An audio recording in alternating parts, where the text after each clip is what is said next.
Hello traders, welcome back to our channel. दोस्तों, आज के वीडियो में हम एक ऐसी ट्रेडिंग स्ट्रैटेजी डिस्कस करने वाले हैं कि जो स्ट्रैटेजी को अगर हम अच्छे से समझेंगे तो ये बहुत ही पहले हमें आगे जाकर जो बड़ा ट्रेंड बनने वाला है उसका इंडिकेशन दे देती है। कभी कभी जो बड़े ट्रेंड्स बनते रहते हैं ये स्ट्रैटेजी के बाद बनते हैं, लेकिन इसको अच्छी तरह से समझना, फिर ये स्ट्रैटेजी के साथ बाय सिग्नल किस तरह से मिलता है उसको अंडरस्टैंड करना, प्रॉपरली स्टॉप लॉस लगाना, क्योंकि अगर ट्रेड गलत जाता है तो इमीडिएटली हम एग्जिट भी कर पाए, और अगर ट्रेड हमारे डायरेक्शन में जा रहा है तो मैक्सिमम प्रॉफिट लेने की कोशिश भी करें।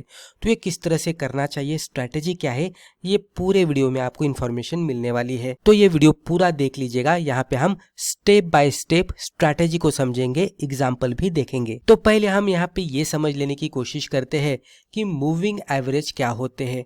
अभी बहुत सारे बिगिनर लेवल के लोगों को थोड़ा कंफ्यूजन होता है कि मूविंग एवरेज को किस तरह से समझा जाए। तो यहाँ पे मैं आपको बताना चाहूँगा कि जो मूविंग एवरेज होते हैं वो सिंपली प्राइसेस जो होते हैं उसका एवरेज निकालते हैं और प्लॉट करते हैं एक स्पेसिफिक पीरियड का। जैसे कि हमने 50 का सिंपल मूविंग एवरेज सिलेक्ट किया है, तो ये क्या करेगा, तो आज की क्लोजिंग मान लीजिए यहाँ पे हुई है, प्रीवियस डे की क्लोजिंग यहाँ पे हुई थी, उससे पहले दिन की क्लोजिंग यहाँ पे हुई थी, उससे पहले दिन की क्लोजिंग यहाँ पे हुई थी, इस तरह से हम कंसिडर कर रहे हैं। तो इस तरह से प्रीवियस 50 दिन का वो क्लोजिंग प्राइस लेगा, उसका एवरेज निकालेगा। एवरेज निकालने के बाद एक पॉइंट मान लीजिए कि वो इस तरह से ये लेवल पे प्लॉट करेगा। फिर जैसे ही अगला दिन आता है, जैसे ही प्राइस चार्ट आगे जाकर और एक अगला दिन का क्लोजिंग प्राइसेस बनाता है, तो मूविंग एवरेज भी इसी तरह से प्लॉट होता है और दोनों डॉट्स को कनेक्ट करता है। इस तरह से मूविंग एवरेज भी प्रिपेयर होते रहता है। प्राइसेस के क्लोजिंग प्राइस को कनेक्ट करेंगे तो लाइन चार्ट दिखता है, और उसी तरह से मूविंग एवरेजेस के भी क्लोजिंग प्राइसेस को अगर हम देखेंगे तो वो भी लाइन चार्ट दिखता है। यहाँ पे अगर आप देखेंगे तो जब भी प्राइसेस को हम देखने की कोशिश करते हैं तो प्राइसेस बहुत सारे वोलाटाइल होते हैं और समझने में दिक्कत आती है कि यहाँ पे क्या ट्रेंड शुरू हो सकता है। लेकिन इसके ऊपर अगर हम सिंपल मूविंग एवरेज ड्रॉ करते हैं तो इस तरह से ये ड्रॉ होगा, तो आसानी से हमें पता लग जाएगा कि प्राइसेस कौन सी दिशा में ट्रेड कर रहे हैं। मूविंग एवरेज के ऊपर है तो अप ट्रेंड है, मूविंग एवरेज के नीचे है तो डाउन ट्रेंड है। तो मूविंग एवरेज जस्ट क्या करता है, smooth out the market noise. यहाँ पे जो नॉइस बन रहा था ऊपर नीचे करके, तो ये नॉइस को ये स्मूथ करता है और उससे ट्रेडर को जो स्टॉक की प्राइस डायरेक्शन है, यानी कि ट्रेंड की डायरेक्शन जो भी चल रही है, वो आइडेंटिफाई करने के लिए मदद करता है। तो ये सिंपल सा इसके पीछे का लॉजिक है। मूविंग एवरेज खाली एवरेज है, और इसको मूविंग क्यों कहते हैं, क्योंकि प्राइसेस जैसे जैसे बदलते रहते हैं मूविंग एवरेज भी बदलता रहता है, ये भी मूविंग होता है, स्टैटिक नहीं होता। उसकी वजह से इसको मूविंग एवरेज कहते हैं।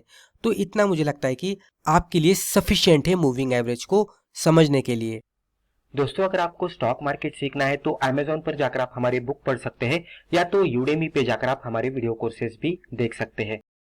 अब हम यहाँ पे स्ट्रैटेजी पे ध्यान देने की कोशिश करते हैं कि स्ट्रैटेजी क्या है और किस तरह से इसको समझना है। तो स्ट्रैटेजी में हमें क्या क्या लगने वाला है, पहले हम वो देखते हैं। तो यहाँ पे हम यूज़ करेंगे 20 EMA, ये फास्ट मूविंग एवरेज है। उसके बाद हम इस्तेमाल करेंगे 50 EMA, जो कि एक स्लो मूविंग एवरेज है। उसके बाद अगर हम देखेंगे तो प्राइसेस जैसे जैसे रिएक्ट होते हैं, तो जो 20 EMA है तो वो भी प्राइसेस के साथ क्विकली रिएक्ट होता हुआ आपको दिखेगा। लेकिन 50 का जो EMA है वो थोड़ा स्लोली इसको रिएक्ट करेगा, उतना वोलाटाइल नहीं होगा, राइट। जब भी हम ये दोनों EMA को कंबाइन करते हैं तो यहाँ पे एक बढ़िया से सिग्नल जनरेट होकर निकलते हैं।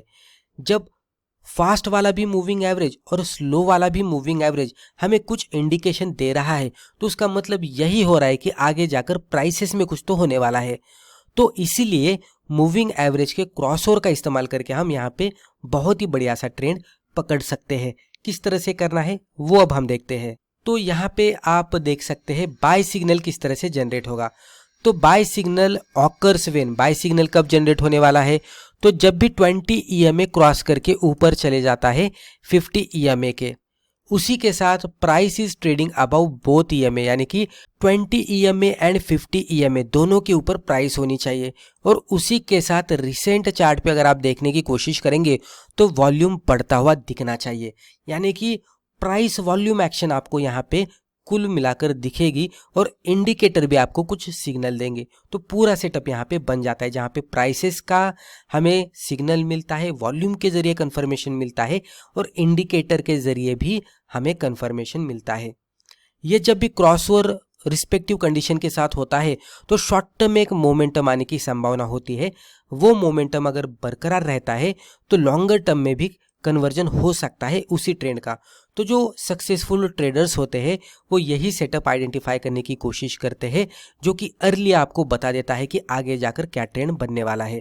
तो इस तरह से बाय सिग्नल का आइडेंटिफिकेशन किया जाता है। एग्जैक्टली ये चार्ट पे किस तरह से दिखेगा थोड़ी देर बाद आपको पता लग जाएगा। अब हम देखेंगे कि स्टॉप लॉस किस तरह से लगा सकते हैं। तो स्टॉप लॉस लगाना सबसे इंपॉर्टेंट है, जो कि बिगिनर लेवल के लोग मल्टीपल टाइम्स देखेंगे तो वो नहीं लगाते। तो स्टॉप लॉस कभी भी लगा कर ही ट्रेड करना है।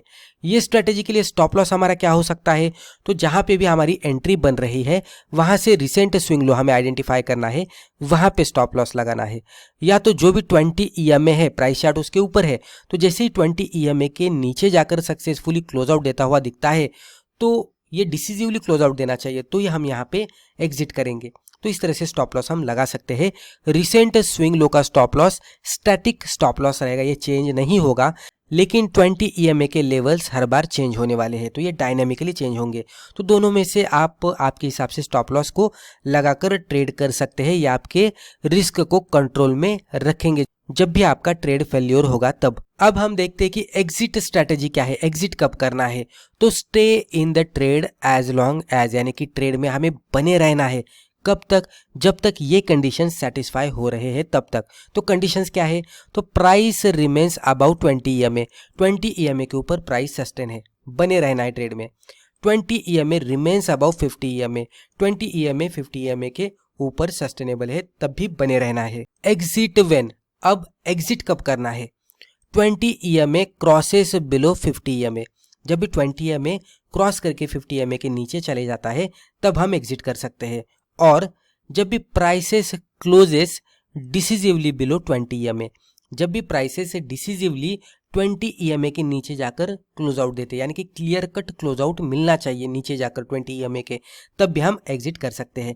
तो इससे ट्रेलिंग भी हो जाएगी और विनिंग ट्रेड को अगर हम होल्ड कर रहे हैं, हमारा ट्रेल हिट नहीं हो रहा है, हमारा एग्जिट का क्राइटेरिया सेटिस्फाई नहीं हो रहा है, तो हम एज लॉन्ग एज इसको होल्ड करके मैक्सिमम प्रॉफिट कमाने की कोशिश कर सकते हैं। अब हम यहाँ पे एग्जाम्पल देखते हैं, आपको ये पूरी तरह से क्लियर हो जाएगा। पहले चार्ट पे अगर आप देखेंगे तो ये ब्लू वाला जो भी हमने लिया है वो है 20 ईएमए, उसी के साथ जो ब्लैक वाला आपको दिख रहा है ये है 50 ईएमए। अभी थोड़ा चार्ट को समझ लेने की कोशिश करते हैं। तो पहले ये अप ट्रेंड में ही था, आप देख सकते हैं। यहाँ पे खाली इतना ही देखना है कि ब्लू लाइन ब्लैक लाइन से ऊपर है क्या, तो ऊपर थी तो अप ट्रेंड चल रहा था। ये क्रॉसओवर यहाँ पे हुआ। अभी यहाँ पे अगर आप ऑब्जर्व करेंगे तो अप ट्रेंड चल रहा है, तो सेल साइड के ट्रेड को इनिशिएट नहीं करना है। यहाँ पे अगर होल्ड कर रहे हैं तो आप एग्जिट कर सकते हैं, लेकिन नए ट्रेड अगर आप इंट्राडे में ट्रेड कर रहे हैं ये सेटअप के साथ, तो इंट्राडे में तो इस तरह के क्रॉसओवर पे ट्रेड नहीं करना है, क्योंकि ओवरऑल इसका बेसिक ट्रेंड देखेंगे तो अप ट्रेंड है, तो नीचे आएगा लेकिन लिमिटेड समय के लिए आएगा, तो इसके लिए ट्रेंड के अगेंस्ट नहीं जाना है। लेकिन पहले से आप पोजीशन होल्ड करें तो यहाँ पे एग्जिट कर सकते हैं। तो ये मुझे लगता है कि ये बात आपको समझ में आई होगी। उसके बाद अगर आप देखेंगे तो यहाँ पे फिर से क्रॉसओवर हुआ। अभी ये जो क्रॉसओवर हुआ है वहाँ पे अगर हम समझ लेने की कोशिश करेंगे तो ये क्रॉसओवर पे लगभग ये कैंडल थी, राइट। मैं यहाँ पे मार्कआउट करके बताता हूँ, तो लगभग ये कैंडल पे क्रॉसओवर हुआ। तो ये कैंडल पे क्रॉसओवर हुआ तो हम क्या करेंगे, अभी मैं इसको थोड़ा अलग तरीके से आपको बताने की कोशिश करता हूँ कि ये चार्ट पे क्या क्या हुआ है। तो पहले तो इस तरह से एक रेंज में स्टॉक ट्रेड कर रहा था, राइट। हमने एक रेंज मार्कआउट की, यहाँ पे आप थोड़ा अच्छी तरह से समझ लीजिएगा। यहाँ से नीचे आया, नीचे आने के बाद प्राइसेस के हिसाब से रेंज में ट्रेड कर रहा था। उसके बाद जैसे ही क्रॉसओवर हुआ, क्रॉसओवर पे प्राइसेस पहले से ही ऊपर थे, लेकिन जब भी बहुत सारे ऊपर है तो एंट्री नहीं करनी है। यहाँ पे आप देख सकते हैं एक कैंडल नीचे आ गई और हमें एंट्री का मौका दिया। तो ये कैंडल के बाद हमें पोजीशन बनानी है, और ये फिर से अगर इसके नीचे इसके अंदर आता है तो ये हमारा स्टॉप लॉस हो सकता है, जो कि स्विंग लो के हिसाब से भी हम कंसिडर कर सकते हैं। या तो ऊपर वाला जो 20 EMA दिख रहा है ब्लू वाली लाइन, उसके ऊपर जब तक सस्टेनेबल है तब तक हम होल्ड कर सकते हैं। तो इस तरह से हमें करना है, प्राइसेस और उसी के साथ मूविंग एवरेज, क्रॉसओवर सबको देखना है। और आप अगर देखेंगे तो ये कंटिन्यूस बेसिस पे ऊपर जा रहा था और फाइनली यहाँ पे डिसिसिवली क्लोजिंग होती हुई हमें दिखी है। तो लगभग देखेंगे तो जो स्टॉक में हमने एंट्री ये लेवल पे ली थी तो उसको हमने ये लेवल पे एग्जिट किया, तो एक अच्छा खासा हमें इसमें प्रॉफिट मिला और स्टॉप लॉस भी हमारा छोटा था, उसके बदले रिस्क रिवॉर्ड भी अच्छा खासा मिलता हुआ दिखा है। तो इस तरह से करना, और वॉल्यूम भी यहाँ पे अगर आप देखेंगे तो टाइम टू टाइम वॉल्यूम भी यहाँ पे गेन होता हुआ आपको दिख रहा है। तो इस तरह से इसको समझना है। अब ये सबसे इंपॉर्टेंट पॉइंट है, कॉमन मिस्टेक्स। तो जब भी हम ये स्ट्रेटेजी के साथ ट्रेड करेंगे तो आपको इसको समझना है, इससे बच के रहना है जब भी आप ट्रेड करते। तो mistake number 1, taking every crossover. जैसे कि हमने ये एग्जांपल में भी देखा था कि हर एक क्रॉसओवर पे ट्रेड करते नहीं बैठना है, डिसिसिवली जब भी सिग्नल मिलता है तभी ट्रेड लेना है। Mistake number 2, using the strategy in a sideways market. Moving average एक ट्रेंड फॉलोइंग इंडिकेटर है, तो ट्रेंडिंग मार्केट में ही इसका इस्तेमाल करना है। Mistake number 3, ignoring risk management. Stop loss लगाकर ही ट्रेड करना है, रिस्क को मैनेज करते हुए ही ट्रेड करना है। Mistake number 4, taking trades against the overall market trend. Market का ट्रेंड जो डायरेक्शन में चल रहा है वही डायरेक्शन में अगर क्रॉसओवर दिख रहा है तो ही ट्रेड लेना है। मार्केट के अगेंस्ट अगर हमें ट्रेड दिख रहा है, मार्केट के ट्रेंड के अगेंस्ट, तो उसमें एंट्री नहीं करनी है, जो कि अभी हमने एग्जांपल में देखा भी था। तो इससे अगर आप थोड़ा सा बच पाएंगे, ये मिस्टेक्स को अवॉइड करेंगे, तो इस स्ट्रेटेजी के साथ आप अच्छी तरह से ट्रेड भी कर पाएंगे। तो दोस्तों मुझे लगता है कि ये वीडियो के जरिए जो भी इन्फॉर्मेशन हमने आपके साथ शेयर की है आपको वैल्यूएबल लगी होगी। अगर वीडियो फायदेमंद लगा तो वीडियो को लाइक ज़रूर कीजिएगा और इसी तरह के बिगिनर फ्रेंडली वीडियोस आगे भी देखने के लिए हमारे चैनल को सब्सक्राइब करके बेल आइकन को भी क्लिक कीजिएगा। धन्यवाद।